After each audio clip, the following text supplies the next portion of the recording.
MobyMax stores historical data on student accounts, including writing workshop progress, even after our yearly archive on August 1st. This data follows the student account and is accessible to teachers who have the student listed in their roster. To access archive data in Writing Workshop, click on the Curriculum tab after signing into your MobyMax teacher account. Click on the Writing Workshop button and select the Results tab at the top of the page. Then, click the Progress Monitoring link under Reports in the left-hand navigation pane. Select the name of the student whose data you'd like to access and click on the calendar icon to select a date range.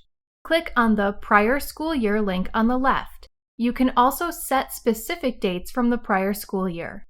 Finally, click Apply. The prior school year progress data should now be populated for the selected student. You can also use the calendar icon on the Progress Monitoring page to view archived data from the previous year for your entire class. MobyMax makes it easy for teachers to track students' progress in Writing Workshop.